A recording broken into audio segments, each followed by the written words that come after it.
All right, it's Friday. That means it's time for Cin-Emma Extra. Now, we're going to get you ready for those 2025 Oscars. You may have noticed that Mr. James Shippey has joined us here on the couch. Yes. And that is because James has, well, there are 10 nominees for Best Picture category. And together we have seen... Zero.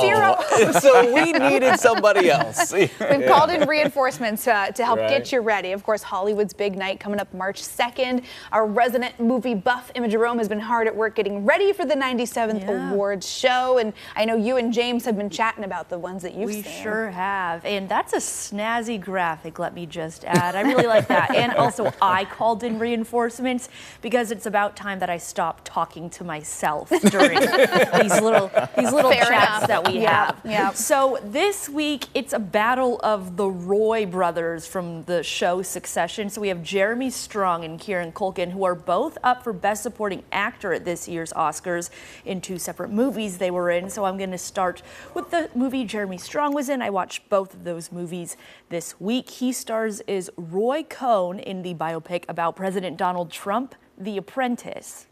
I'm gonna let you in a little secret. People, they hire me because I'm a winner. How do you win?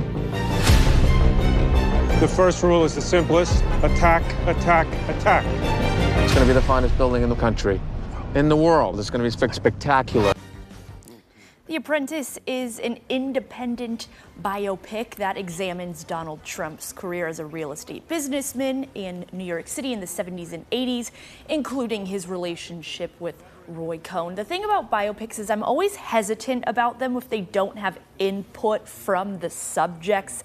After the movie came out, Trump described the film as, quote, a cheap, defamatory, and politically disgusting hatchet job, and described those involved in it as, quote, human scum.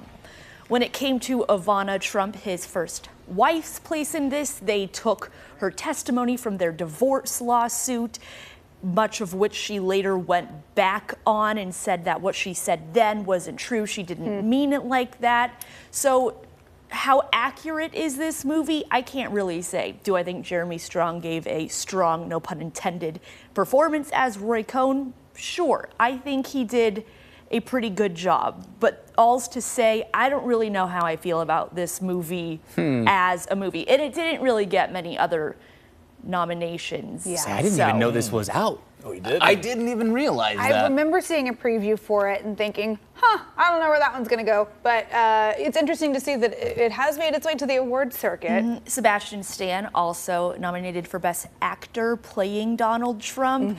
The funding came and the funding went, so it wasn't really promoted in a huge way. I see. So it seems like he actually is trying to portray a likeness of the younger president a little bit differently than some of the comedian impressions that we have seen on late night. So more subtle. It's interesting to kind of take a look at that part of his career. Yeah. Right. No, exactly. And I mean, Sebastian Stan with the prosthetics and his acting, I mean, it was really impeccable how much he looked and sounded like him. Yeah. So Interesting. that's that. All right. So now to the other brother from Succession, Kieran Culkin. He's nominated in Jesse Eisenberg's sophomore screenplay In a Real Pain. Davers and I are cousins. We used to be joined at the hip. Our grandma was from here, so Dave arranged for us to join this geriatric Polish tour with you fine people. It stars Kieran Culkin and Jesse Eisenberg as mismatched Jewish-American cousins who travel to Poland to honor their late grandmother. It was an endearing movie. It was easy to watch. It was touching and generally enjoyable. But when I think of award season, I think of memorable movies and performances that actually stay with you for a while, a la Ke Huy Quan in Everything Everywhere All at Once. Everyone remembers his performance in that movie.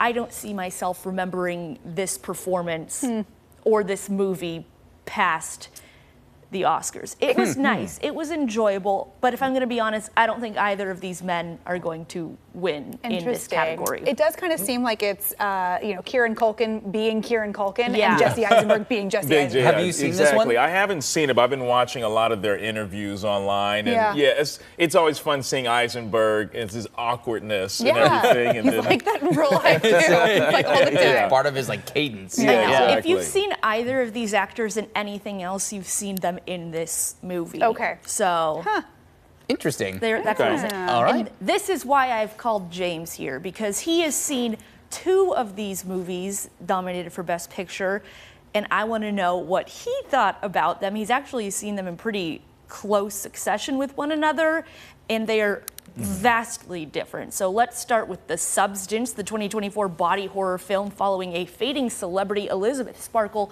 played by Demi Moore, who, after being fired by her producer due to her age, uses a black market drug that creates a much younger version of herself, played by Margaret Qualley, with unexpected side effects. Side note, justice for Margaret. I don't know how she wasn't nominated for Best Supporting Actress, regardless of how I felt about this disgusting movie.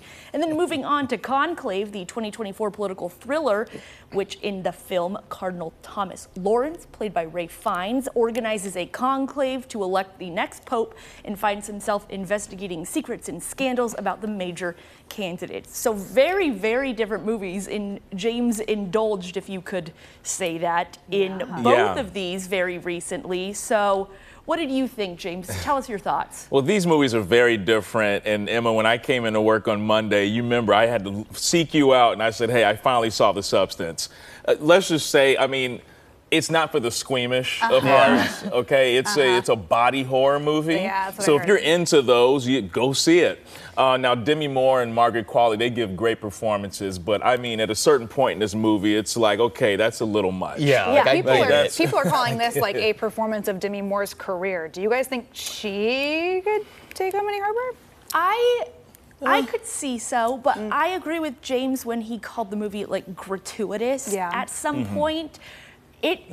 Demi Moore finally getting her flowers after a long career, I think, is wonderful. Do I think Do you think it's Which is this great. movie? Do you think this is where she gets it? Yeah. maybe, I guess, against Cynthia Erivo and then the Fernanda lead- Torres, the Brasileira, the Brazilian. I hear she does and great, Amelia so Perez. it could Honestly, be some I stiff could competition. probably see it. I still need to see. I forgot the name of the movie. Oh, okay. Real quick, James, what did you think about Conclave? I mean, anything with Ray Conclave. Fiennes. I'm about halfway through with that, but that's a really good film. Very different from The Substance, like almost like a crime thriller type thing, but great performances from Ray Fiennes and John Lithgow. Stanley Tucci's in this one. It's really giving good. Da Vinci Code vibes. Like, if you liked Da Vinci Code, do you think you would like this movie? What do you think? Emma. Oh, no, yes. I thought you were asking him. I was letting him take it away. No, either of the people who've seen it. I've This seen it. movie It's on is- my homework list. This movie is fantastic. I think both you and Travis would very much enjoy Conclave. Yeah. Emily, I think you would probably like The Substance. Travis, Oh, yeah. probably not. No, it's not my movie. I can tell you right now. My not goal it. is to get through all of the Best Picture nominees before the Oscars. It's my goal every year. I usually do not succeed, but I will try. You got some work The to do. two I want to know. make sure I see. Conclave is one of the ones that has been one of the two I've been wanting to see, and just by popular demand, Wicked. I need to know, Yes, that and too. I need to go Right, see for it. sure. So the clock is ticking. We got a month. Thanks for getting us in the game, Emma. We right. appreciate it. Thanks, James. And Thanks, yes, Emma. thank you, Yeah, it James, was nice for to the have some backup reinforcement. for Emma.